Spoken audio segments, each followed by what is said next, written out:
Hey there, Pyromaniacs. I'm a big fan of speculative fiction. More specifically, I'm a big fan of dated speculative fiction. I love seeing how people from the past believed our present day would turn out to be, because sometimes they get eerily close, like Jules Verne's Paris in the 20th century, which despite being written in 1863, managed to predict bullet trains, skyscrapers, fax machines, elevators, weapons of mass destruction, and the freaking internet. But most times, they get things spectacularly wrong. Like Time Cop, a movie made in 1994 that optimistically predicted that we'd have time travel by 2004. And then you have Terminator, which, I'm gonna be real, thinking about Terminator's timeline just makes me nauseous. I mean, what the actual hell am I even looking at? But I digress. My point is that whether they're good or bad, I still enjoy these types of sci-fi stories that make an attempt to peer into the future. Whether it be an informed approach like Andy Weir, or based entirely on pure vibes like Philip K. Dick, I always find something to appreciate in these stories. And when you believe me if I told you that one of my favorite pieces of speculative fiction comes not from Isaac Asimov, Arthur C. Clarke, or William Gibson, but from freaking Call of Duty. As of this year, Call of Duty Black Ops 2 officially joins the ranks of dated speculative fiction, with it being set in the far-off future year of 2025. This game is significant for being the beginning of Call of Duty's weird 5-year-long sci-fi phase, which in the end didn't accomplish much aside from alienating the franchise's core audience of normies while transforming into a series of Titanfall clones completely void of all the things that make Titanfall interesting. But that's just what this phase of COD turned into, while Black Ops 2 itself actually has some merits in my opinion. Said merits are probably why this year's Black Ops 7 is shaping up to be a direct sequel to this game. So now feels like a better time than ever to look back at this game and figure out once and for all, is this game's story as good as I remember? And more interestingly, how many predictions about 2025 did this game actually get right? Without further ado,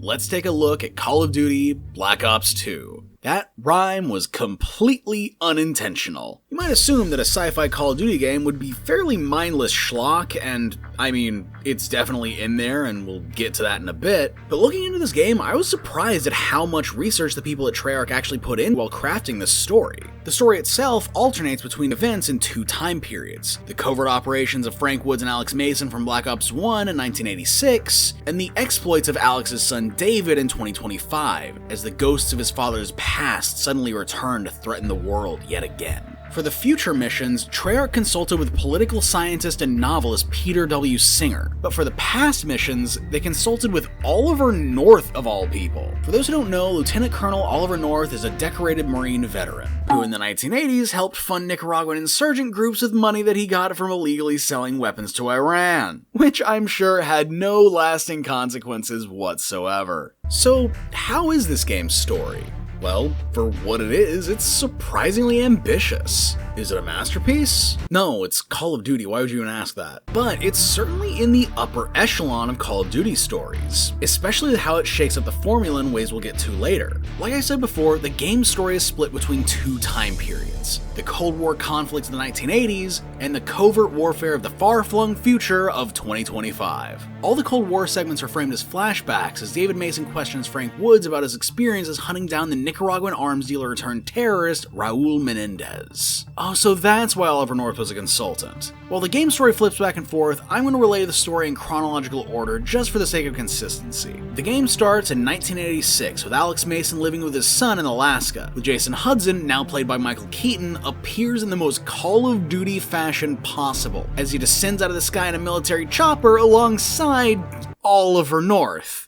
Yes, not only was he a consultant, the mad lad even got a cameo in the game. He has no speaking lines, he's just there. I swear, this is the last time in the video I'm gonna mention Oliver North, I just thought that was a really funny detail. Hudson came all this way to give Mason an important assignment: to rescue his friend and fellow soldier Frank Woods, who's presumed dead after the events of the last game when he dove headfirst out of a window with a live grenade. Alex then promptly abandons his son to go with Hudson to locate Woods, but during the operation they come across a young Raul Menendez. The three barely get away with their lives with the help of Jonas Savimbi, the real-life Angolan guerrilla revolutionary. I was not expecting to have to do so much research into the geopolitical conflicts of the 1980s for a Call of Duty video, but nevertheless, here we are. After it's discovered that Menendez was the man responsible for Woods' capture, the CIA authorizes a manhunt to bring him in dead or alive.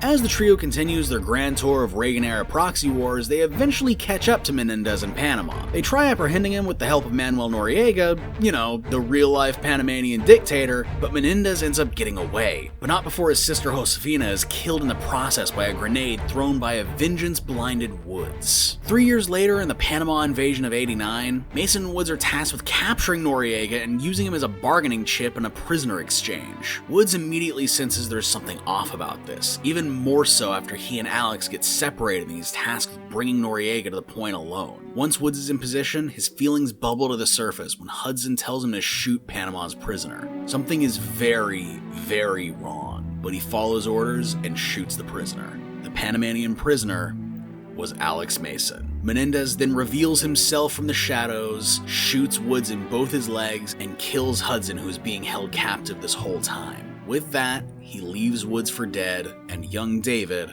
as an orphan. Skip to the future, or I guess the present, and a now grown David Mason is following in his father's footsteps as a CIA operative codenamed Section. He's been assigned a mission along with his comrades Salazar and Harper, voiced by Yondu from Guardians of the Galaxy, to track down who else but Raul Menendez. In the last 40 or so years, Menendez upgraded from arms dealer to charismatic leader of a worldwide populist movement named Cortes DA, Judgment Day. And here's when we finally reach the fun part of the video, where I get to compare and contrast this fictional cyberpunk dystopia with our real-life cyberpunk dystopia. Because, well, let's get into it. Fair warning, I don't like to talk about politics on my channel, but when we're talking about this sort of thing, it's kind of impossible to avoid it entirely. I promise I'll try to keep my personal beliefs out of this as much as I possibly can and just present the facts. With that said, let's get into it. In Black Ops 2, America and China are wrapped up in a pseudo-Cold War over rare materials and manufacturing. And I mean, pretty much. Of all these predictions, that's probably the one that hit the nail on the head the hardest. That being said, two superpowers bickering over resources is a pretty common sci-fi trope. This exact same scenario is also the backstory of Fallout. Heck, I'm pretty sure even Phil of the Future had an episode about it. Anybody else remember Phil of the Future? Just me?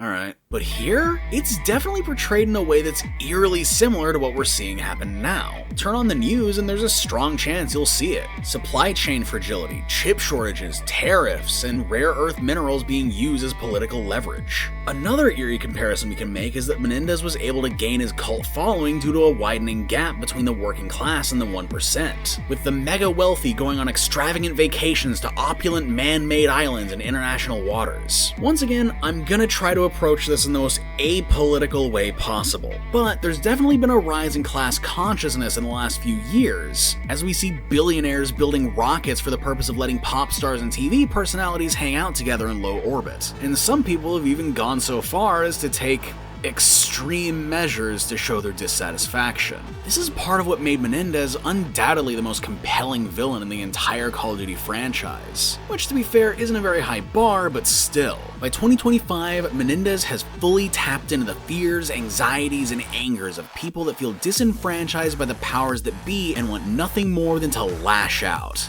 And he did all that through the power of the internet. Here in the real 2025, the rise of social media has led to countless fringe ideologies gain widespread appeal.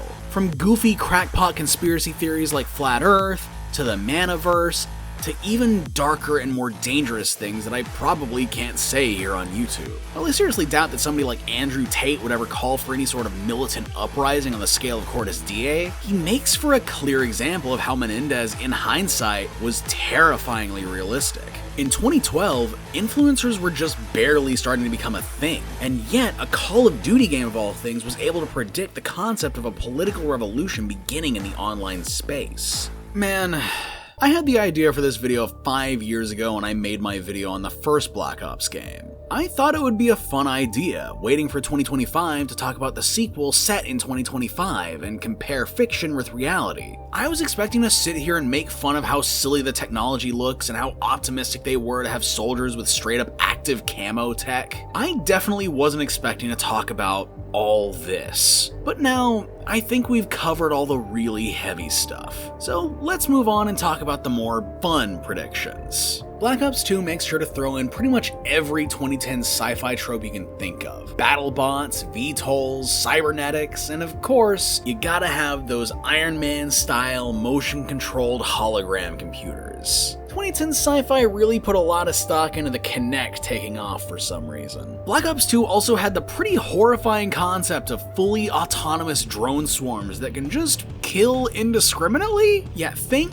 God that concept has been made very illegal by the Department of Defense as of 2023. Thanks to the DoD Directive 3000.09 on autonomy and weapons systems, autonomous drones are strictly prohibited as each drone is required to have a human pilot. I don't want to hear anyone say I don't do my research. Aside from that though, they got really close when it comes to the rise of drone warfare over the years. Drone strikes were definitely already a thing back then, so it was a pretty safe bet that they would continue to play a part in warfare in the future, and that we would become more and more reliant on them as time goes on. So you might have noticed at this point that I'm not really talking much about the story of the game anymore, and there's a pretty good reason for that. Because this is, to my knowledge, the only game in the Call of Duty franchise that features a branching storyline with multiple endings. Depending on your actions in the missions, the story will unfold differently. The level layouts will stay pretty much the same, but the story and circumstances will change depending on your choices. This alone ends up making Black Ops 2 feel like more than just the annual COD fare that people had gotten used to up to this point. There was also the addition of the Strike Force missions with more of a tactical, almost RTS-like feel about them that are pivotal to getting the best ending. If I'm gonna be honest, they're really not as deep as they seem and can easily be beaten by just ordering all your units to rush the objective and then just playing the game normally from there. It kinda just feels like Rainbow Six for people too dumb to play Rainbow Six. So, people like me. In the end, what makes Black Ops 2 interesting to revisit nowadays isn't just to see how much it got right or wrong in the current day, even if it was disturbingly right on the money in some places. It's the fact that this installment in one of the most oversaturated, brainless, and money-hungry franchises in the industry dared to be way more ambitious than it had any right to be.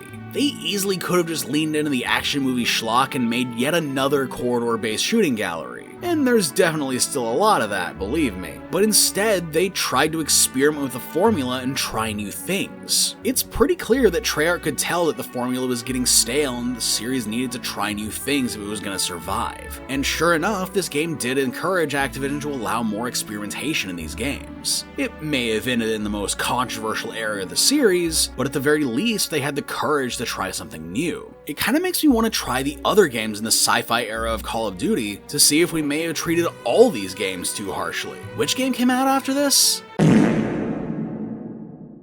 On second thought, I think I'm good for now. But with that said, thanks for watching. If you like this video, leave a like and become a pyromaniac yourself by subscribing. Until next time, stay nerdy, my friends.